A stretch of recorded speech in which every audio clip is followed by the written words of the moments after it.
Welcome, everybody, to the July meeting of the Urban Enterprise Association. It is 12:09, or actually, my computer says 12:11. We're in the Kloski Conference Room. Everything has been posted as for open door law. Take it away. All right, welcome everyone. Thanks for being here. We'll need to do a round the room. Kat, would you like to start? Carrie Newcomb. Virginia Gatheri, Heather Robinson, BUEA. Jane Cooper Smith, BUEA. D. Dolores staff. Felisa Spinelli, BUA. Kate Rosenberger, BUEA. We have some folks in the room. Do you guys want to introduce yourselves quickly? Josh Brewer, December. Ryan Woods from Friendly Beasts and Philip Foster from Friendly Beasts. Welcome. Is there anyone else online? You're welcome to introduce yourself if you want. No pressure though.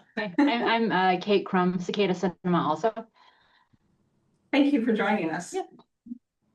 Great. All right, the director's report. Oh, minutes first. Sorry, thank you, minutes, yep. Okay, so minutes from our last month's meeting, did anyone have any comments, corrections? Just a name, my name is spelled with an E. Yeah. I am so sorry. I will stop explaining myself. Right. Okay, so a correction to the name, Katarina's name, so anything otherwise on the minutes, anyone? If not, we'll need to do a roll call for approval. Katarina Cobb approved. Oh, wait a minute, we need a first. Sorry, I'll motion it. Okay. Oh, sorry. Okay. Now we'll need to do the roll call. Katarina Cobb approved. Virginia Gatheri approved. Heather Robinson approved. Jane Cooper Smith approved. Felisa Spinelli approved. Kate Rosenberger approved. All right. Minutes passed, thank you. Okay, Dee, now director's report. Okay.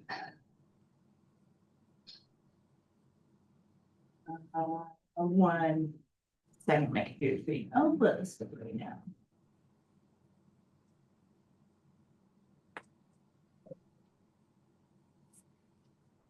All right, so banking updates. Jane's just awaiting access to the GAB account, and then we will be able to get statements on a regular basis, which is very exciting. We can apply for it. Yeah. It's been a journey, but we're Baby step in. yeah. We'll need to designate a third signatory for the accounts, and also my read-only access, and we have to do that by vote. So that I can send a letter and meeting minutes to the financial institutions to get that approved. There's also like another process with whoever ends up being the signatory, like just ID verification that we'll go through, and I can deal with that with them. But that's a vote that we will need to take today. First, Navigator online account access. This is gonna be great because it will allow us to do large ACH accounts, transfers and wire transfers. This comes up when we do our bigger sponsorships, like with NCCSC. It's been hard to do the full payment. We have to break it up in chunks, or we have to do a paper check and. Or call the bank and have them raise the limit. So there's just always a bit of a thing. So, yeah, so that'll be great for just transactions overall and better visibility. We will have to have a vote on that as well. Because it is a $20 monthly fee for that. So that'll have to be something that is based, that'll be kind of like a little bit of a budget change. So there's that. I will go over here. I don't know why it feels so much harder to do this on a large screen, to like share things and do this part, but it does. So looking at our budget versus balance. The only change that we have coming up as far as disbursements is an additional business enhancement scholarship for $510. That is highlighted in the change right here. So we've dispersed $3,710 with a remaining balance of $6,290. So that was the only change we have this month so far. And then, as far as, strategic planning, I'm meeting with Michelle King of Phonebox, who did our core assessment, that I showed you guys, last month. We're meeting in August to figure out next steps, the when, the where, and the how. And then, I will probably, do another doodle poll, or, I'm sorry, not a doodle poll, but a Google form to figure out a good time for us to all meet to just do the mission, vision, and planning section of that. So that's not like an official meeting or anything like that. It counts as training. So it won't be like, we don't have to go through all the rigmarole with all this. So pretty excited about that. Yeah, and that's kind of all I have for the director's report. When do you expect to do that training? Well, I know that Heather's gonna be out of town in September. So I'll have to check with your schedule to see what that is, but I would expect to late September at the very earliest. Okay. Also September we'll be doing some budget. Some budget discussion and all of that, and I think that some of the strategic planning will probably also influence some of the decisions that we make going forward with the budget and how we're moving forward with how we're dispersing funds, programming, expansion of programs, and all of that. So, well, I'm thinking we'll start looking at end of September at the earliest. So we have two items that need approval. Can those go into a single, or do you want to separate those? Should we do the signature ownership? I think that we should do them separately. Separately, okay, makes sense. So, typically that's an officer of the board and, often the secretary. So just as a recommendation, and I welcome others, but, that would be Michael Hover. So he's our current secretary. So as an officer and so forth, giving him access for signatory authorization would just be my recommendation, but I, welcome any other feedback on that. Okay. So sorry, just making sure, so he would have access to the first nav, but I would still be able to process the regular, I like, think- for the BEA. Well, okay, let's. Yeah, further let's discussion. let's talk about. Let's talk about that. So one piece of it is, as I understand it, we need to just determine who, in addition to, like, I'm a signer, you're a signer, and we need a third signer, which potentially is the secretary's position, which is currently Michael. So then that is currently signatures for checks and so forth. So then the other piece is the access for First Navigator online. So with this process, Jane, you would then be able to actually approve expenditures, correct? In much the same way you are now. Yes, but it is a little bit, when we had a paper check system, we had 2 signers per transaction. We processed everything via paper check. So I don't know if there's a way to have multiple approvals within that system, or if the board just delegates that sole authority to process that. I think we also view Cheryl's management of the books as one of the checks. Right, On and that internal process. control for that. So for all of our checks now, are they 2 signer? Yeah, it's you and Jane at this juncture. Okay, cause I was, okay, for paper, okay, I was gonna say, I'm signing a whole lot, but, well, I mean, I think that's probably a good discussion to have. When you go to an online system, at least in my experience, that creates a ease of use, which is great. And, but it also, you need to make sure you have the right internal controls for something like that. So right now, do you send something to Cheryl that says, hey, we have this, like, so I know there's a contract, and so then it pops up and someone writes a check and Yeah, then. so how the contract process kind of works, you know, we get past the approval from the board and all of that. I put together, the contract, and on the first page of the contract is a contract memo where I get approval from Jane, the, Office of the Controller, and it's two checks in the Office of the Controller because it's our procurement manager and it's also the controller who signs off on it. Okay, So there's that, and then the next signature is you, and then the following signature is the awardee.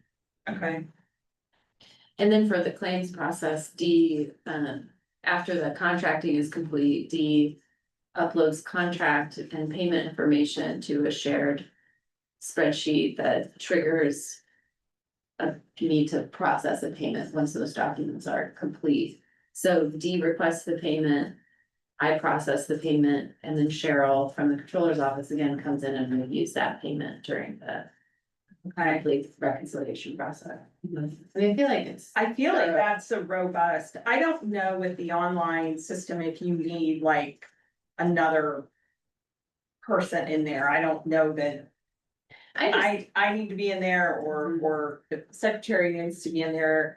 The internal controls are there. One of the ways to also is de-initiates and you approve. So an online system, someone can that has only viewing, but that's what we're going to be approving today, that only has view, can still create a draft, if you will, a draft of a payment. So this particular business or organization has been awarded a $5,000 grant.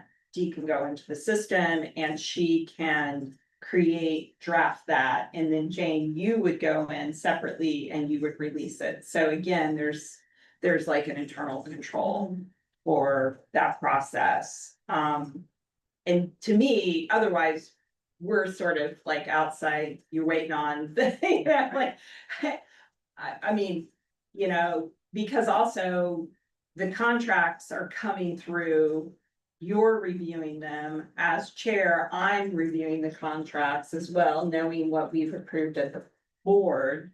So, I mean, I welcome any feedback on this, but I don't think that it needs to be yet another person as either me or the other signer involved in that. And the signer themselves is just, they're just there as a third signatory. Yeah, so Yeah. if Heather is in France. Yeah. I check sign, I have someone. That's happening soon, I hope. Can sign a check for me. So, But it's also not necessarily, like, through the ACH and the online system, you're not needing board signatures very often. And I think the benefit of this first nav is that actually we're increasing visibility. So right now, I'm the Yeah. only one who can view those transactions online. But I think this will just be helpful, Mhm. get answers to Cheryl faster. Yes. Pair of eyes. all right. Sounds Sounds good. good, yeah. Sounds good. Okay, so, Kate or Felisa, did you have any comments on that before we go to make approvals? Okay. So two pieces here. One is to authorize the secretary's position to be the additional signer. So if there's anyone who'd like to make a motion on that. I'll make a motion to add the secretary as a third signer. Second. And then we'll need to do a roll call. Katarina Kaw, approved. Virginia Guthrie approved. Heather Robinson approved. Jane Cooper Smith approved. Kate Rosenberger, yes. Alyssa? Did she turn on her camera? Yeah, leave your camera and sound.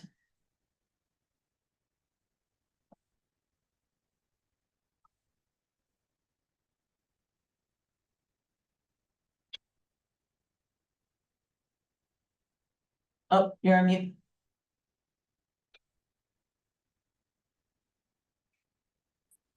Sorry, guys. Talisa Spinelli, yes. Sorry, thank you, motion, great, carries, okay. So then the second piece is approving First Navigator. Access and online payment associated with it, which gives. The ability to view information online and be able to create, right, draft payments, and Jane the authority to release.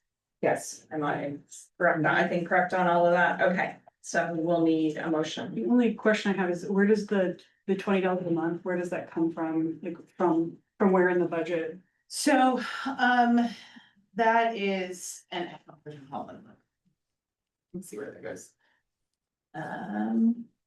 Probably like just general admin or like. I feel like that it would probably be subscriptions, dues. Okay, Uh, there's funding in that line. It's $2,800 for that, so it more than covers it. Great. I will also motion to add D to the First Navigator and approving the upgrade and payment for the access. Is that the right motion? Yeah. Sorry. And I guess the best motion would be an additional read-only access to other accounts. So motion is to approve additional read access only. So, what is- Yes. Yeah, to First Navigator account. Or just to the account. To the accounts, yeah. Second. Okay, and roll call. Katarina Kaw, yes. Virginia Gatheri, yes. Heather Robinson, yes. Jane Cooper Smith, yes. Talisa Spinelli, yes. Kate Rosenbarger, yes. Awesome. All right, thank you, everyone. Okay, so housekeeping stuff is completed. So now the fun stuff, we have some grantees, potential grantees joining us today, and whatever order you wanna. Yeah, first, is the allocation, let me get this, share thing going while I'm talking, if I can do two things at the same time. I just wanna pull up the grants and entrepreneurship. One of the applications, that we received, is for funding for, a program called the Builders Room. This is a program to help small businesses learn how to vibe code and utilize AI in operations and just general functions of business, and also just teaching them more about AI and how it will affect their business. This is taking place over at the Mill, and 812 Labs is the organization that is spearheading it. As far as the education, putting it all together. They received this, I keep on getting kicked out of my of my email with this information. They received a grant to be able to make this whole thing happen. And what they were asking for was additional financial support to expand the program by 10 additional members. With a focus on entrepreneurs and business owners in the enterprise zone. So it's very targeted who they're trying to attract to this program. The entire ask is $7,000. I recommended that they apply for the business enhancement scholarship. The reason I directed them in this to this area is because it definitely fulfills what we want to have as far as, activity in business enhancement. It's a training program. It is for business owners and entrepreneurs. So it definitely fulfills that goal. Additionally, despite only having the 6290 in this budget line, we didn't spend $7,600 of this last year. So I think that this is a good fit for that particular program. I think that it would make sense to utilize funds in this manner, and it is directly targeting business owners and entrepreneurs within the zone. This is the little statement, that they sent. John couldn't be here today, so, I'm standing in John's stead.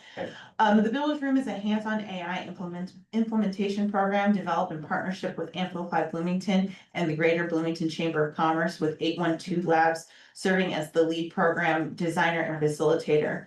The main program is supported through IEDC Community Collaboration Fund dollars and is designed to serve Bloomington, Monroe County, and surrounding uplands areas. The $7,000 BUEA request the $7,000 BUEA request submitted by 812 Labs is specifically intended to reserve 10 seats for businesses located within the Bloomington Urban Enterprise Zone.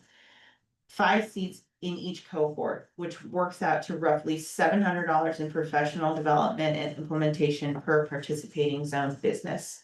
This funding would allow BUEZ businesses to participate at no cost while keeping the broader IEDC funds focused on the larger regional program. The dollars would be tracked directly to zone businesses served. And then the applications are open now, with an information session being held August 4th. And I think I'd asked you this, they feel the need is there, like there's an interest and they're so strong.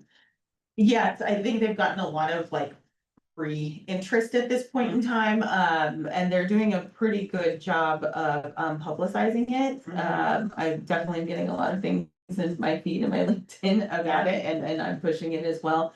I think that it's a really interesting way of supporting business owners. I think and a very vital one, because I think that demystifying AI is going to be really integral, especially in these first years of it really being implemented in these kind of areas. So are the participants, those that are not part of the BUEA cohort that we're funding, are they paying to be a part of this program? No, so the IEDC Community Collaboration Fund is paying for those. Okay.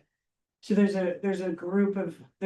already a group of people who are being funded for it, and then they're wanting to add specifically. Yeah, so it basically so if there are applicants that are zone applicants, then there's this chunk of money, and it opens up for other people in different areas. So it definitely aids in expanding the program.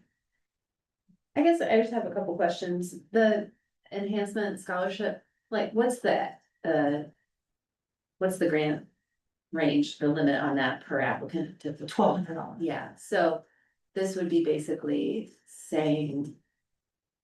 Oh, yeah, I guess my question is just, is this really the right way to fund that? Seems like a little bit different than how that grant has operated in the past, which is fine if the board wants, but I'm just flagging that. And then other question is just, how can we ensure that they're really, I think vibe coding is super powerful, and thinking about Lotus or Cicada or Friendly Bees, how they might use it to,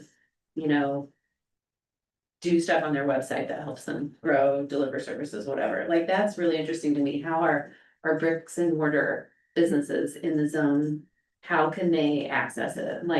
And Felisa too, thinking about your business, having someone teach you how to use this tool could be really awesome. But I'm concerned that there could be a captive audience inside the walls of the Dimension Mill that some of those folks would be like, oh, this is awesome.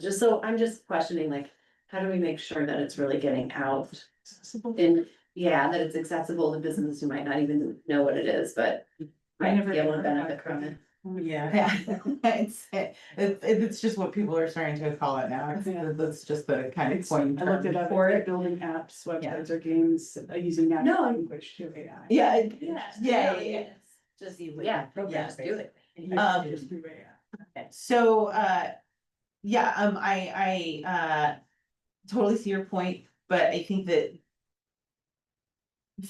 funding it with the target of enterprise businesses is like the whole point of this, is to target people who would usually, like, to target people who would usually not go to the mill. And I, like, there's a concerted effort to make sure Yeah. that they are seeking out non, Yeah, you know. could that be articulated in a grant agreement? Like, could you restrict it to non-642 North Madison businesses? Because that runs a risk for me, because there are some like nonprofits and Sure. smaller operations operating out of there. It's just, I don't think the 642 startups. I get what you're saying. I Like, get that's what you're not saying. what I think this should be. Yeah, So sorry to push on that. no, but that makes sense. in the BUA zone? Yes. Yeah. It's- It is. Yeah, Yeah, so those are, all those startups are technically Yeah. BUA businesses. I just think that but they they're have like, other they have avenues like a to box. access. Yeah. Yeah. Yeah. Food for thought. No, absolutely, and you know, I think that within the contract, if we're talking about language and what, you know, this board would want to target, I mean, we could probably explicitly say that, you know, we're trying to target restaurants, non-tech, that sort of thing, because that does definitely shift the focus of what that is. That, I would feel comfortable with that, like just putting non-tech. Yeah. Yeah. I think that. And then is the intention to get those, if they are businesses that are not already part of the mill, you know, the intention is to get those businesses to eventually become part of the mill? No, that's not the intent. Okay, No, that's not the intent. I think that I think by holding those vibe coding classes there, yeah. that alone is like their advertisement for them. Like that's as far as that goes, but it is not, it's not a recruiting tool for Okay. membership. Okay. So if we were to, just thinking about the funding, like. If we're using 2025 budget for this funding. We wouldn't be eliminating the possibility of other people getting this B scholarship. This calendar year. I would count it, we're gonna count it as an overage, in this budget. It's not exactly like, it's not like our city budget where it's like, this is all the money and that's it. Yeah. You know, our budget is more flexible, and so it would be, I would probably count it when you're looking at it as an overage Yeah. in the 2026 budget. I'm just wondering if, say, there's 3 more people by the end. I of would still December, grant, it would still be- I would still probably grant up to the 6290 or 6290, yeah. Yeah. This really just, it would just be a variance for that particular line item. And, you know, we rarely hit our totals, and Yeah. so our bottom line is probably not going to suffer from this, and we have the means to do it, so. It seems like it actually expands the scholarships, like Yeah. reach, it's giving. Opportunities for people to be able to actually use this B money that maybe haven't been using it in previous years. And to your point, Jane, just one way maybe to frame this is that it's $7,000, though it pays for 10 participants at $700 apiece. So that sort of Zone fits addresses. with zone addresses, and that fits within sort of the guidelines of what we are. You know, what we do for that particular. So I want to be mindful of time. We have guests here and I want to be able to give them time. Do we have, I don't want to rush this, but do we have any further discussion on this, or do people feel good about voting on this today? Comfortable. Kate or Felisa, or do either of you have questions? Are you comfortable voting on this approval for today?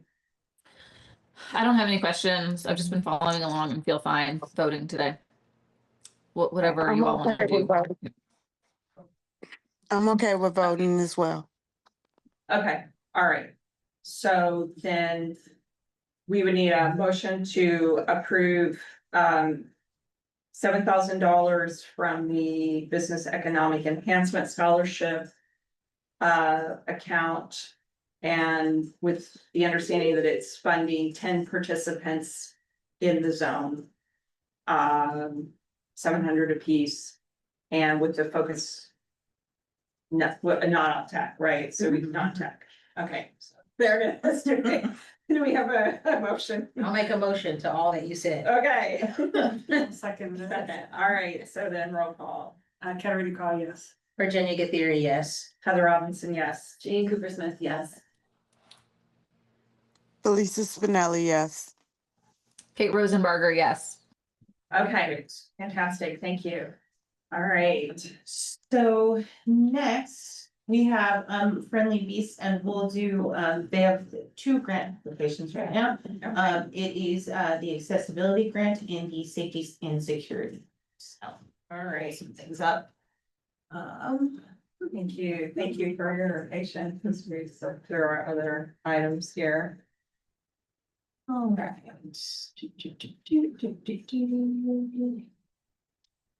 Yeah, I guess I'll just because I'm a nerd about technology today.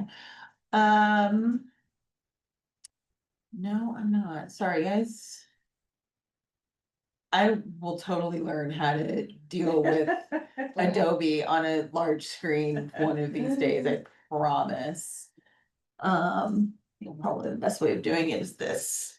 Okay, so. We have Friendly Beasts, the accessibility grant, so this is for the remodeling of the new location and updating several features to ensure ADA compliance. It involves constructing an accessible bathroom, replacing entry doors, installing a new ordering countertop that meets ADA standards, and building a landing at the rear exit to serve as a refuge point. The total cost of the entire project is $12,998. Friendly Beast will be contributing a quarter of that, which is $32,4950.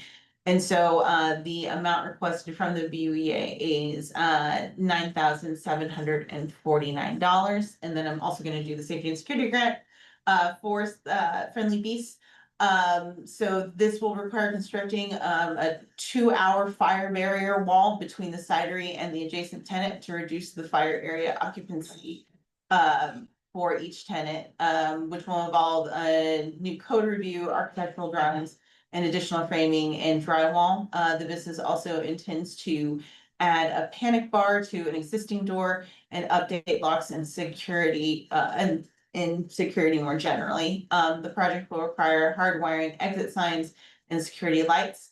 That project is $6,460. Friendly Beast will be contributing $1,615. And the total request from the BUEA is $4,845. And we have Friendly Beast here. They'd like to talk about their project, any. You have the floor. Yeah, the table. yeah, one, yeah. Yeah, I mean, I think, probably most of y'all are familiar with the process that's been going on with our current location and, having to move at the end of August.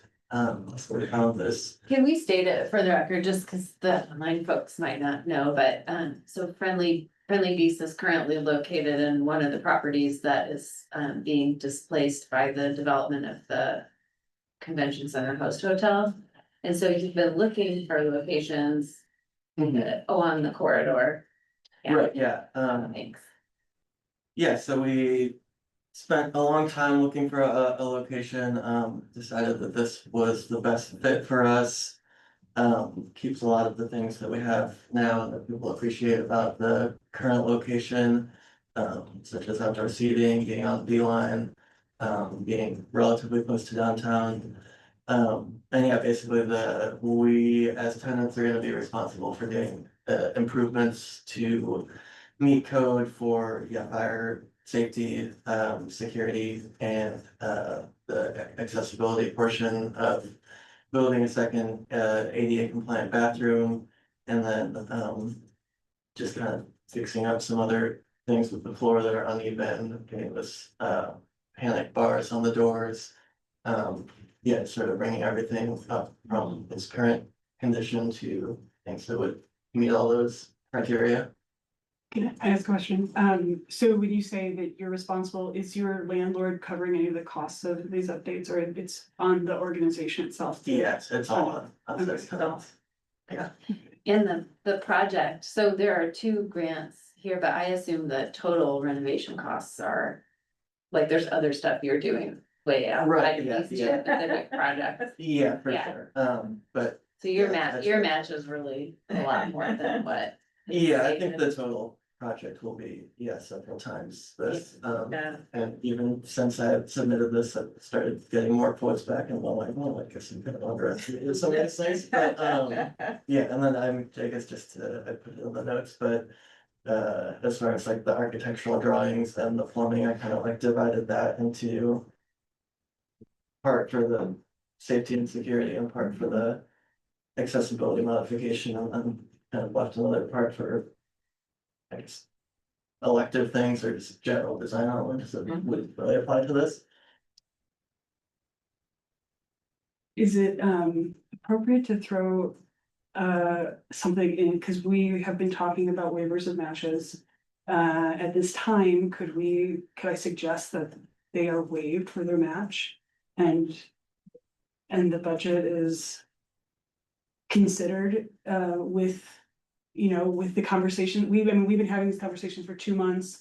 Not that the public necessarily knows that, so they may not have known that that's gonna be an option or a potential option. Can I make a suggestion for that?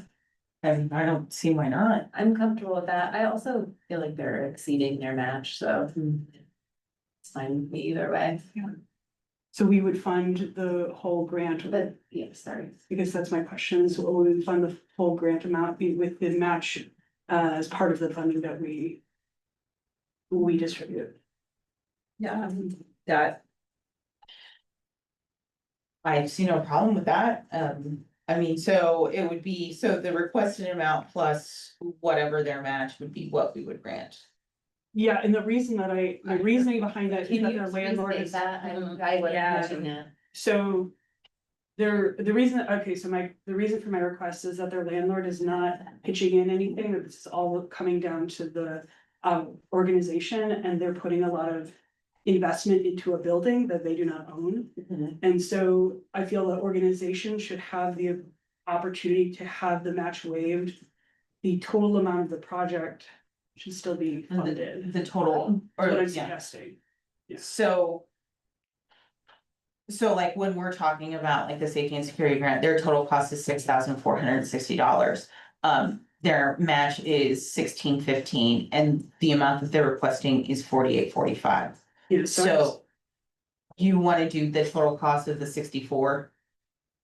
I do, yeah, that's my suggestion. So their full budget, it looks like total cost that they have for both is 12,998. So basically, you're suggesting that. Since we're waiving the match, we fund that. Yes, so the total on that, Okay. the total, if we were gonna fund both projects completely, it would be $14,594 From two different. from two different pools of money, so. that's, wait a minute. That was 12, it's 14. Okay, wait a minute. Oh, I'm sorry, no, I'm sorry, that's just what they requested, Okay. that's my bad. Sorry, guys. How do you make the sausage? So. Okay, total cost is 12,998 for one of the requests, and then the second one is 6460. Right, or no, Yeah. sorry, third, I'm looking, yeah, right, so that together is 19,458. Yeah. And so is that what we're proposing potentially? That's what Kat is, that is what Kat, Kat is do I understand that correctly, Kat? You're suggesting to waive those and to fund the full cost. I'm suggesting that we fund the full eligible cost for, that's allowable within those grants. So I'm not 100% sure what was. So, Got it. So one is 10, right? One would be 10, and then the other one would be the total cost of the project. Okay, Okay, so that makes sense to me. So that would be 1646, or sorry, 16,460. Mhm. So $16,460 is what we're talking Yeah, about. my questions that were all popping off were based on a misunderstanding of what you were suggesting. Yeah, I was So confused since we too. would be staying with the full grant amount, then we would be adhering to what we think the future policy is going to be. It would have, I think it would follow that we would. You know, have to do it. I mean, it sets a precedent, yes, so if we're responsible. Yeah. That's a- Or it could just simply be based on the overall project that we know is well above this. We're simply adding additional to the grant request. As opposed to waiting a match, so that then in some ways gives us the flexibility of using dollars. Taking one up to the maximum of $10,000, one to 6460.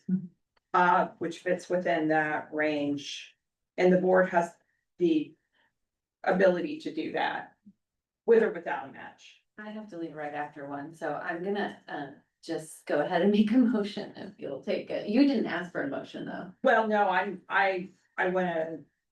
Yeah, I wanna move these through, so I Yeah. just wanted to make it clear, so what we're suggesting is funding at a higher level. Mhm. That meets the total cost for each of these projects. So the board then would be approving $16,460 total. For safety and security and accessibility grant, 10,000 accessibility. 6,460 for safety and security. For friendly use. For friendly base. So I'd like to move approval of grant funding for Friendly Beasts for safety and security and accessibility in the amount of $16,640. Did I get it? Yep, Yeah, Okay. for the two, nailed it. Second, okay, Katerina Call, yes. Virginia Gatheri, yes. Heather Robinson, yes. Jane Cooper Smith, yes. Kate, Melissa, Hey, Melissa? Kate Rosenberger, yes. Felisa Spinelli, yes. Great, all right. all right. Hey, you all, that happened really fast, and I also just wanted to add, since, this is recorded and everything, that it's a real bummer that Friendly Beast is getting kicked out of this space. Like, the CIB is probably not using this for a hotel, but is going to demolish everything, and it's going to be empty for years. I just want to thank Friendly Beast also for activating the beeline in a space that I think is going to become problematic with nobody there. It's been awesome. I live really close, and it's been really awesome to have this as a hub and a place to go in our neighborhood that will be truly missed, and we'll have nothing probably for a long time. So thank you, Friendly Beast. I'm sure the new neighborhood will love having you there, but I am totally bummed that you have to leave. Yeah, absolutely. Yeah, Great. all right, So cicada. cicada, 7 minutes, sorry.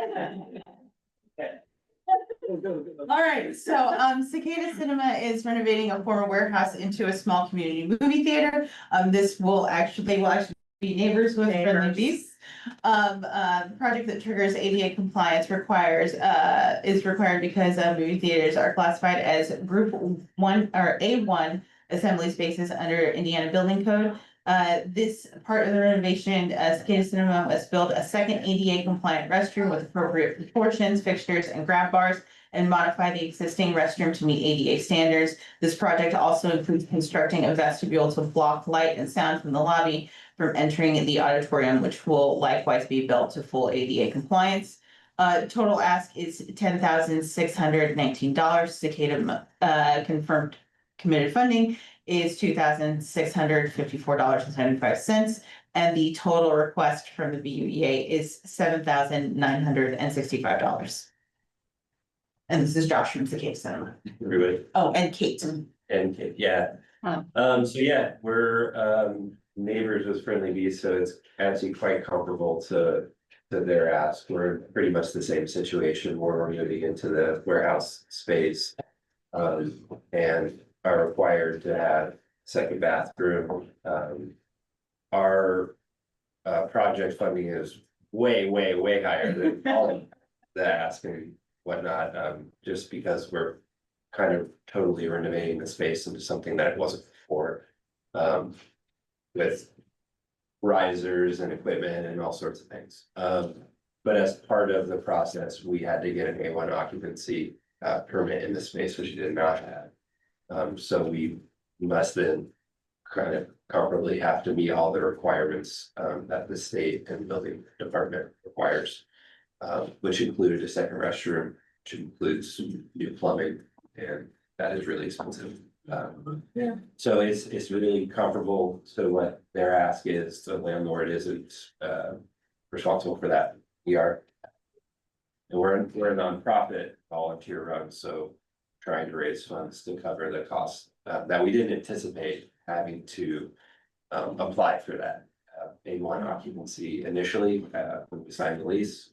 So this has been a surprise that we're required. It's also a good thing to have a compliant restroom and new plumbing, and we also have to put in the safety security bars. It wasn't part of this specific ask.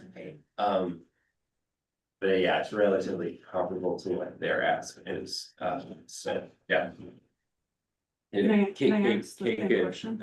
also speak to any other grant. She wrote the grant. No, I think Right. you've pretty much summed it up, Josh. I think we did include with the application, the full project budget, if anybody was interested in seeing that. It's pretty extensive. Yeah, I did include that in the, Mhm. so. My question again was for your match, is your landlord supporting any of the construction budget policies? No. And Not- so I should again request a waiver for their matching.